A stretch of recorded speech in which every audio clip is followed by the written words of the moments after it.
دیکھیں کامران خان صاحب، سب سے پہلے تو میں یہ کہوں گا کہ یہ جو سپریم کورٹ نے فیصلہ دیا یہ میری توقعات کے عین مطابق تھا، اور مجھے پہلے سے اندازہ تھا کہ سپریم کورٹ پاکستان تحریک انصاف سے بلے کا نشان لے لے گی۔ اب اس کی کیا وجوہات ہیں؟ دیکھیں، آپ بھی صحافی ہیں، میں بھی صحافی ہوں، آپ میرے سے سینئر صحافی ہیں۔ ہم جو اپنی رائے قائم کرتے ہیں نا، اس میں ہمارا تجزیہ جو ہے وہ انفارمیشن بیسڈ ہوتا ہے۔ اب جب آپ کے یا میرے پروگرام میں فیصل واڈا صاحب بار بار یہ کہہ رہے ہیں کہ بیلٹ پیپر پہ بلے کا نشان نہیں ہوگا، مجھے عمران خان الیکشن میں نظر نہیں آ رہا، اور وہ ریپیٹ کرتے جا رہے ہیں،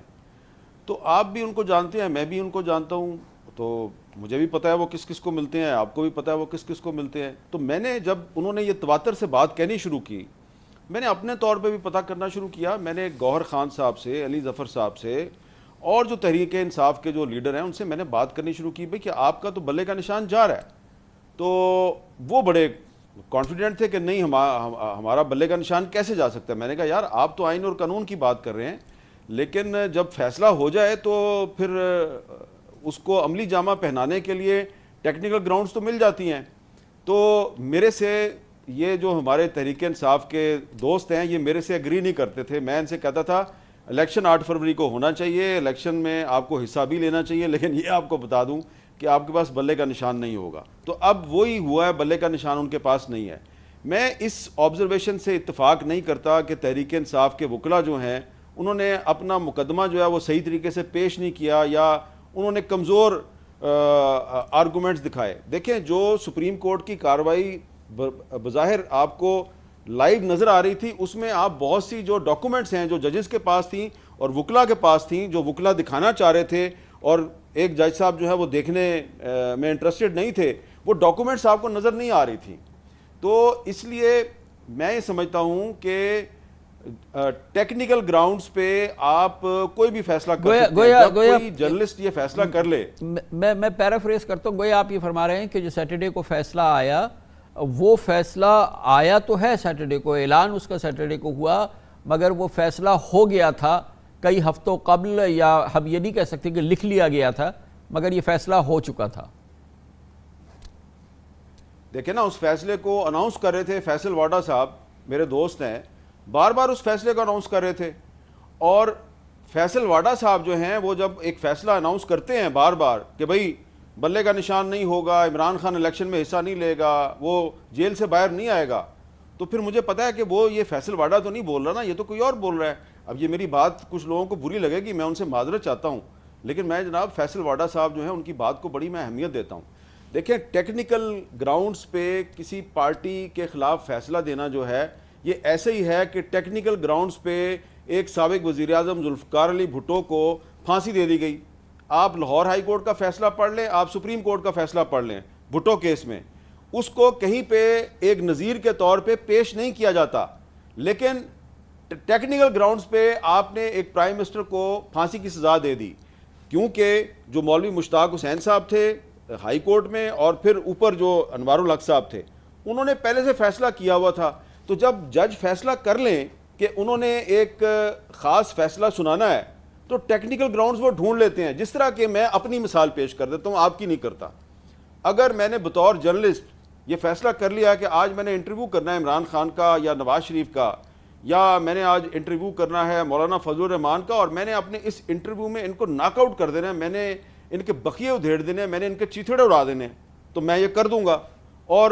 میں ایسے سوالات کروں گا، ان کو فریم اس طرح کروں گا، ان کی بات نہیں سنوں گا، کاؤنٹر کویشچن اس طرح کے کروں گا، ان کو بولنے نہیں دوں گا، تو میں اپنا ٹارگٹ اچیو کر لوں گا۔ لیکن اگر میں یہ سمجھوں کہ مجھے اپنی جو پروفیشنل جو مجھے میری اخلاقیات ہیں، جو میری پروفیشنل ریڈ لائن ہے، اس کو کراس نہیں کرنا اور ان کو بھی سننا ہے اور ایک دشمن کے طور پہ ان کو ٹریٹ نہیں کرنا، تو پھر میں ان کے ساتھ فیئر رہوں گا۔ تو اس طرح یہ پہلی دفعہ تو نہیں ہوا، یہ پاکستان میں ہماری جو سپریم کورٹ ہے یہ کئی دفعہ کر چکی ہے۔ مگر اس کا ایک نتیجہ تو ہوا ہے نا حامد میر صاحب، جو کہ ہم سب کے لیے بڑا تشویشناک ہے، 25 کروڑ پاکستانیوں کے لیے آئی گیس بڑا تشویشناک ہے کہ ایک بار پھر ہم ایک ایسے الیکشنز کی جانب جا رہے ہیں جس کی کوئی کریڈیبلٹی نہیں ہے، جس کی ایک بڑی کرٹیکل پارٹی کو جو ہے باقاعدہ ناک آؤٹ کر دیا گیا ہے۔ ایک پرٹیکولر پارٹی کو پرٹیکولرلی صاف لگ رہا ہے کہ اس کو تمام فوائد اور تمام اس کو انیشیٹیوز حاصل ہیں. ایک بار پھر یہ ہماری بڑی بدقسمتی ہے کہ ہم جمہوریت بھی ہیں اور ہم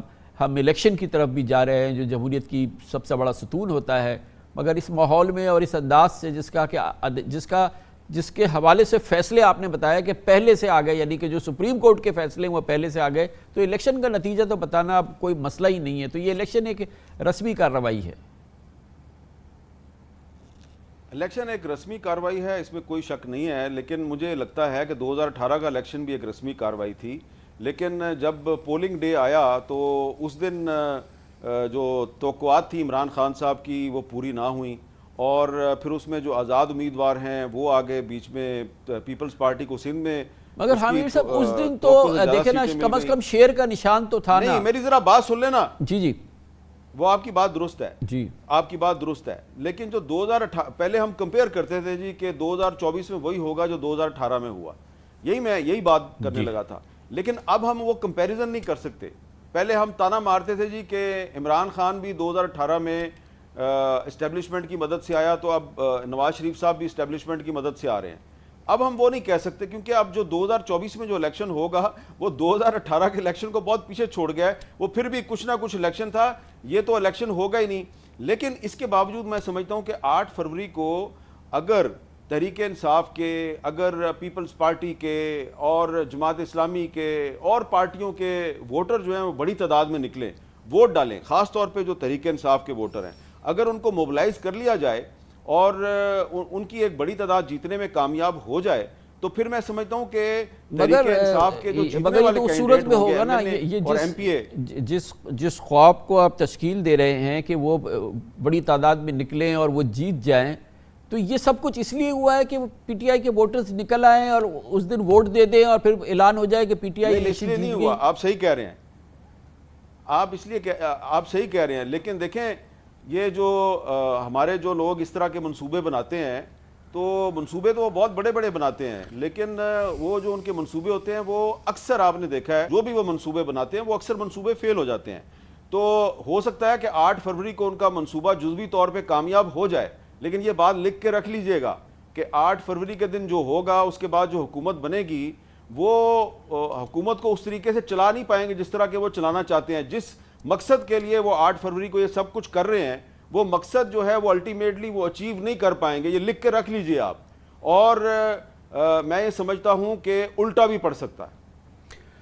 لیکن اب یہ فرمائیے گا کہ ایک جانب تو یہ ہے, اب ایک دوسری جانب ہم سپریم کورٹ آف پاکستان دیکھ رہے ہیں جس میں جسٹس قاضی فائز عیسیٰ کا بڑا انتظار تھا. اب ان کا یہ فیصلہ آ گیا, اس کے بارے میں جو عوامی آ رہا ہے وہ ہم چاروں طرف ہر طرف پھیلی ہوئی ہے, وہ ہم دیکھ رہے ہیں.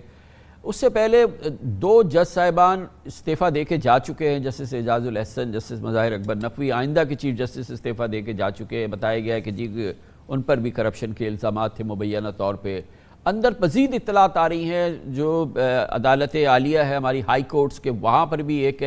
بے چینی کی کیفیت ہے. سپریم کورٹ کے اندر بھی جو کئی جج صاحبان ہیں وہاں پر بھی یہ سیرت ہے.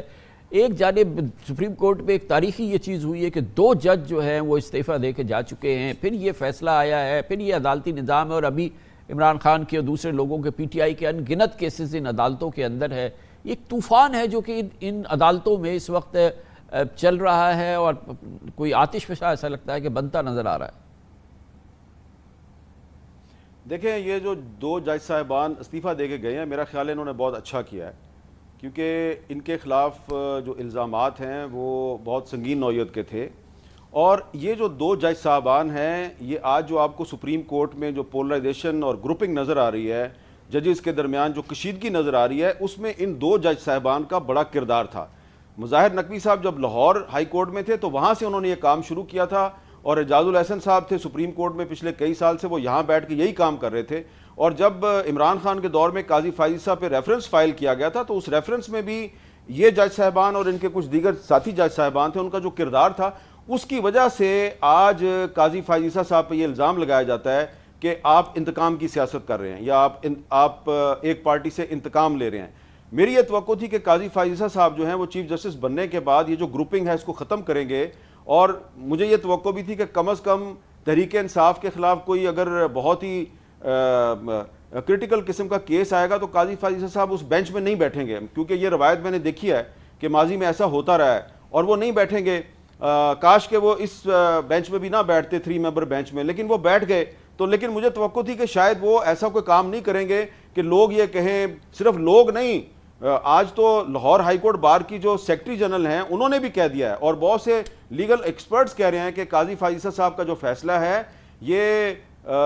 غیر آئینی ہے، اور یہ کچھ آپ کہہ رہے ہیں کہ جی ٹیکنیکل گراؤنڈز پہ بالکل درست فیصلہ ہے. میں اسے اتفاق نہیں کرتا. بہت سے جو آئینی ماہرین ہیں وہ کہتے ہیں کہ نہیں، یہ ایک آئینی لحاظ سے بھی بڑا کمزور فیصلہ ہے. تو یہ جو ساری سپریم کورٹ میں ایک گروپنگ پیدا ہوئی ہے، پولرائزیشن پیدا ہوئی ہے، اس میں اعجاز الحسن صاحب کا اور مظاہر نقوی صاحب کا بھی کردار تھا، اور اگر وہ چلے گئے ہیں تو انہوں نے بہت اچھا کیا ہے کہ انہوں نے اپنی عزت بچائی ہے. لیکن مجھے یہ لگ رہا ہے کہ یہ جو بات نکلی ہے تو دور تلک جائے گی. ابھی سلسلہ ختم نہیں ہوا، یہ سلسلہ ابھی جاری رہے گا.